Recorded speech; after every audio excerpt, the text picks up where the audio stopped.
ఒక అబద్ధాన్ని ఒక స్వార్థ ప్రయోజనం కోసం తన మాట్లాడిన తీరు ఖచ్చితంగా ప్రజలు హర్షించరు. తన మంత్రిగా ఉన్నప్పుడు జరిగినటువంటిదంతా కూడా తనకు చక్కగా తెలుసు ఏం జరిగిందని. ఎంత గొప్పగా తన మంత్రిగా ఉన్నప్పుడు రాష్ట్రానికి మేలు జరిగిందంటే విద్యుత్ చరిత్రలోనే ఒక చారిత్రకమైన ఒప్పందం జరిగింది. అది కూడా సెకీతో విద్యుత్ కొనుగోలు ఒప్పందం ఒక విద్యుత్ చరిత్రలో చారిత్రకమైన ఒప్పందం. సంవత్సరానికి 3,700 కోట్ల రూపాయల ఆదాయం ఇస్తూ 25 ఏళ్లకు 1,00,000 కోట్ల రాష్ట్రానికి ఆదాయం వచ్చేలాగా జరిగినటువంటి ఒప్పందం. చంద్రబాబు నాయుడు గారు ముఖ్యమంత్రిగా ఉన్నప్పుడు జరిగినటువంటి ఒప్పందంతో పోలిస్తే ఈపీపీఏలో 50% కన్నా తక్కువతో ఒప్పందం జరిగింది. ఆ రోజు ₹4.50 ఆ రోజు ఒప్పందం జరిగితే అది ఇంటర్ స్టేట్ ట్రాన్స్మిషన్తో కలిపి. ఈరోజు అదే ఈయన మంత్రిగా ఉన్నప్పుడు జగనన్న ముఖ్యమంత్రిగా ₹2.48. అప్పుడు ఇంటర్ స్టేట్ ట్రాన్స్మిషన్ ఏదైతే ఉందో ₹4.5 చంద్రబాబు గారు ముఖ్యమంత్రిగా ఉన్నప్పుడు చేసిన కొనుగోలుకి అదనంగా ఇంటర్ స్టేట్ ట్రాన్స్మిషన్ ఉండేది.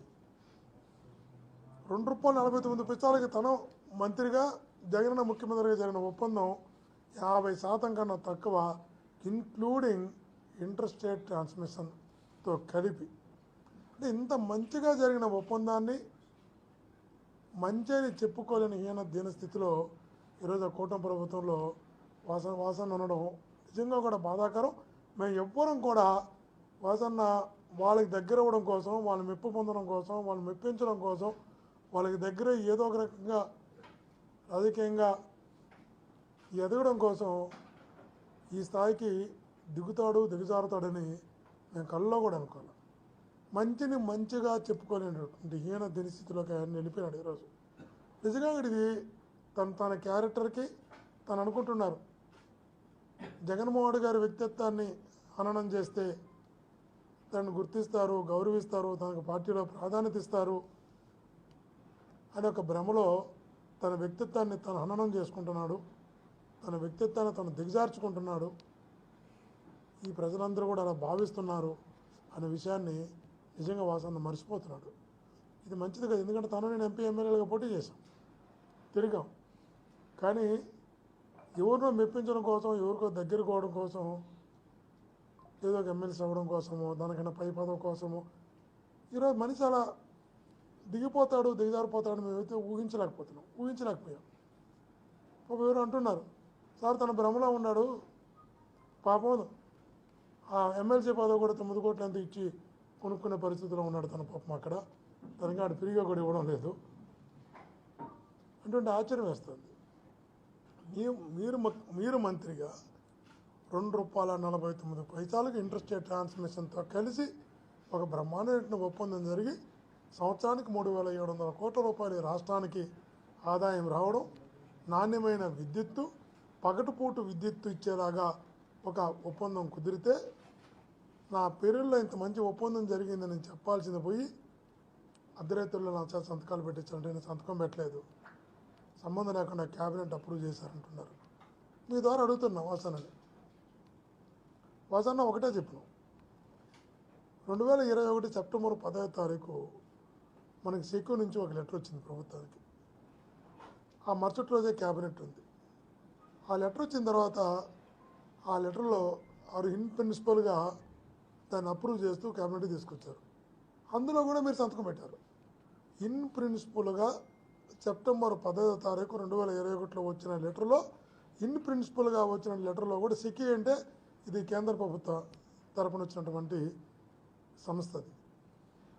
దాంట్లో లెటర్లో మీరు సంతకం, ఇన్ ప్రిన్సిపల్గా తీసుకున్న నిర్ణయంలో కూడా మీ సంతకం ఉంది. ఆ రోజు అప్రూవ్ కాలే క్యాబినెట్లో. మళ్ళీ దానిపైన కమిటీ వేశారు ఎనర్జీ సెక్రటరీతో కమిటీ వేసిన తర్వాత నెల రోజుల తర్వాత మళ్ళా క్యాబినెట్కి వచ్చింది. అందులో కూడా మీరు సంతకం పెట్టారు. ఇన్ని ప్రిన్సిపల్గా వచ్చిన లెటర్లో సంతకం పెట్టారు. నెల తర్వాత వచ్చినటువంటి కమిటీ వేసి కమిటీలో వచ్చిన లెటర్లో కూడా మీరు సంతకం పెట్టారు. 2 సార్లు సంతకం పెట్టి ఇక్కడ నా సంతకమే లేదు, నేను సంతకమే పెట్టలా, అధిరేతులు నా సంతకం పెట్టించుకున్నారు, ఎలా మాట్లాడుతున్నారో అర్థం కాదు. ఇలా చంద్రబాబు గారు కూడా అడుగుతున్నావు, చంద్రబాబు గారిని అడుగుతున్నావు, వాసరిని అడుగుతున్నావు. నువ్వు ఒక్కటే చెప్పు, అనేక నిర్ణయాలు క్యాబినెట్లోకి టేబుల్ ఎజెండా కింద వస్తాయి.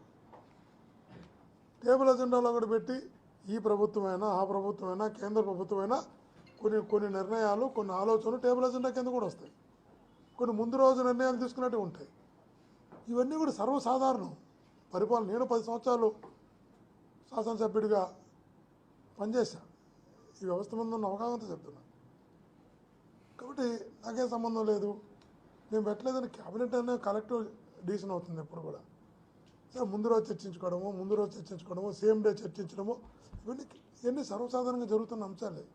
కానీ ఈ పర్టికులర్ ఇష్యూలో మీరు ప్రిన్సిపల్గా తీసుకున్న నిర్ణయంలో సంతకం పెట్టారు. 1 నెల తర్వాత పెట్టిన క్యాబినెట్ దాంట్లో కూడా మీ సంతకం పెట్టారు. కానీ నాకు తెలియకుండా జరిగిందని చెప్పి ఇట్లాంటి సందర్భంలో కావాలని నువ్వు ఏ కుటుంబం వల్ల అయితే పైకి వచ్చావో, ఏ కుటుంబం అయితే నేను పైకి తీసుకురావడానికి బ్యాక్బోన్గా నిలిచిందో ఆ కుటుంబాన్ని ఇబ్బంది పెట్టడానికి, వ్యక్తిత్వాన్ని హననం చేయడానికి ప్రయత్నం చేయడం అన్నది నాకు తెలిసి మీ క్యారెక్టర్ మీరు దిగజార్చుకుంటానన్న విషయాన్ని మటుకు ఆయన ముందు గుర్తుంచుకోవాలి.